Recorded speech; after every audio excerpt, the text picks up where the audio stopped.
Election అప్డేట్స్ను అందరికంటే ముందుగానే తెలుసుకోవాలంటే ఈరోజే RTV లైవ్ యాప్ని మీ మొబైల్లో డౌన్లోడ్ చేసుకోండి. అనగా రేపు సాయంత్రం 4 గంటలకు అఖిల భారత కాంగ్రెస్ పార్టీ అధ్యక్షులు మల్లికార్జున్ ఖర్గే గారు బహిరంగ సభ నగరికల్ స్టేడియంలో పార్టిసిపేట్ చేస్తున్నారు. నగరికల్ నియోజకవర్గంతో పాటు తుంగతుర్తి, భువనగిరి, ఆలేరు, మునుగోడు నియోజకవర్గాల ప్రజలందరూ కూడా ఈ బహిరంగ సభని విజయవంతం చేయాలని చెప్పి స్వచ్ఛందంగా నాయకులు, కార్యకర్తలు, మన ముఖ్యమంత్రి రేవంత్ రెడ్డి గారు, కోమటిరెడ్డి వెంకటరెడ్డి గారు, మంత్రివర్యులు అందరూ కూడా వస్తుండ్రు. చాలా మంది పెద్ద పెద్ద నాయకులు, కాంగ్రెస్ పార్టీ నాయకులు వస్తున్నారు. కాబట్టి రేపు జరగబోయే నగరికల్ పట్టణంలో జరగబోయే బహిరంగ సభని విజయవంతం చేయాలని చెప్పి ప్రతి ఒక్కరు కూడా హాజరు కావాల్సిందిగా భువనగిరి పార్లమెంటు నియోజకవర్గంలోని నాయకులకు, కార్యకర్తలందరూ కూడా నేను విన్నవిస్తున్నా. ప్రజలు కూడా స్వచ్ఛందంగా వచ్చి కాంగ్రెస్ పార్టీ కార్యక్రమాన్ని విజయవంతం చేయాలని కోరుకుంటున్నాం. మండల కేంద్రంలో మున్సిపాలిటీ మరియు మండలం నుంచి కాంగ్రెస్ పార్టీలో చేరిన నాయకులందరికీ స్వాగతం, సుస్వాగతం తెలియజేస్తూ కాంగ్రెస్ పార్టీ తరఫున ఈ ప్రాంత ప్రజలు గత కొన్నేళ్లుగా కాలుష్యం వల్ల,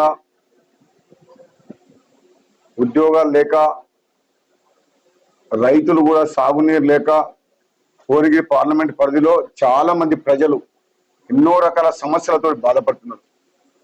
తెలంగాణ వచ్చిన తర్వాత, కాంగ్రెస్ పార్టీ తెలంగాణ ఇచ్చిన తర్వాత కూడా ఈ ప్రాంతం భువనగిరి పార్లమెంట్ ప్రాంతం మునుగోడు, నగరికల్లు, తుంగతుర్తి, ఆలేరు, భువనగిరి, జనగామ ప్రాంతంలో అభివృద్ధి అనేది శూన్యం. సాగునీరు ప్రాజెక్టుల ద్వారా ఒక చుక్క నీరు రైతులకు అందించలేదు. ప్రాజెక్టుల పేరు మీద కాళేశ్వరంలో భాగంగా బసాపూర్ రిజర్వాయర్ ఇంతవరకు కంప్లీట్ కాలేదు. అది 10 ఏళ్లలో కనీసం మూసీ కాలువలు కూడా గత ప్రభుత్వం కంప్లీట్ చేయలేదు. భువనగిరి నియోజకవర్గ ప్రజలందరూ కూడా నేను ఒకటే మాటిస్తున్నా, మే 13న జరిగే పార్లమెంట్ ఎన్నికల్లో మీరు కాంగ్రెస్ పార్టీ చెయ్యి గుర్తు మీద ఓటు వేసి పార్లమెంట్ అభ్యర్థి చామల కిరణ్ కుమార్ ని గెలిపించండి. మీరు ఆశీర్వదించిన ప్రభుత్వం గత 5 నెలలుగా రాష్ట్రం ఆర్థిక సంక్షోభంలో ఉంటే ఇచ్చిన హామీలు కాంగ్రెస్ పార్టీ నెరవేర్చుట కొరకు గతంలో వైఎస్ఆర్ గారు ఉన్నప్పుడు ప్రవేశపెట్టిన పథకాలతో పాటు గత ప్రభుత్వంలో ఇచ్చిన హామీలు నెరవేరుస్తూనే ఇంకా పేదలకు ఉచిత కరెంట్ కానీ, ఉచిత బస్సు సౌకర్యం మహిళలకు కానీ, 500 గ్యాస్ సిలిండర్ కానీ, ఇటువంటి కార్యక్రమాలు ఏదైతే హామీలు ఇచ్చినామో గత అసెంబ్లీ ఎన్నికలుగా అవన్నీ 100% ఈ ప్రభుత్వం హామీలని తప్పకుండా నెరవేరుస్తుంది.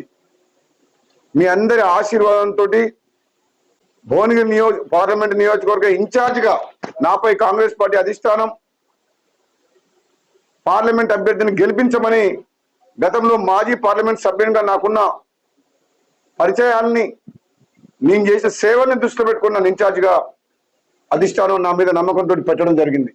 కావున కాంగ్రెస్ పార్టీ నాయకులు, కార్యకర్తలు, మునుగోడుతో పాటు భువనగిరి పార్లమెంట్ నియోజకవర్గంలోని అభిమానులు, ప్రజలందరికీ కూడా నా విన్నపం ఏంటంటే, ఈరోజు రాష్ట్రంలో కాంగ్రెస్ ప్రభుత్వం ఉంది కాబట్టి రాబోయే రోజుల్లో మీ సమస్యల కోసం, ఈ ప్రాంత అభివృద్ధి గురించి తప్పకుండా మీరు ఏదైతే కోరుకుంటుందో అన్నిటినీ నెరవేర్చే బాధ్యత నాది అని మీ అందరికి కూడా హామీ ఇస్తున్నా. కాంగ్రెస్ పార్టీ అభ్యర్థిని ఆశీర్వదించి చేయి గుర్తు మీద ఓటేసి గెలిపించాలని చెప్పి, ముఖ్యంగా చౌటుపల మున్సిపాలిటీ సమస్యల గురించి నాకు మొత్తం పూర్తి ఐడియా ఉంది. గత ప్రభుత్వం బడ్జెట్ సపోర్ట్ లేకున్నా తొందరపడి ఉప ఎన్నికల సందర్భంగా టెండర్లు పిలిచింది, డ్రైనేజ్ వర్క్స్, రోడ్స్, కానీ బిల్స్ లేవు. ఆ టిఫ్ ద్వారా మనం కార్పొరేషన్ ద్వారా మనం రుణం తీసుకొని ఈ ప్రాజెక్టులను, ఈ చౌటుపల పట్టణాన్ని అండర్ గ్రౌండ్ డ్రైనేజ్ తో పాటు hospital, market yard, government offices,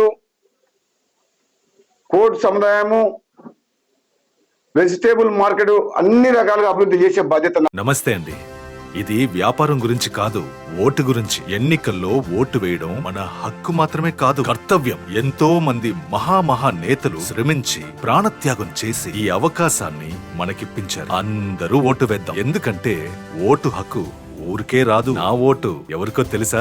అది సీక్రెట్ అండి.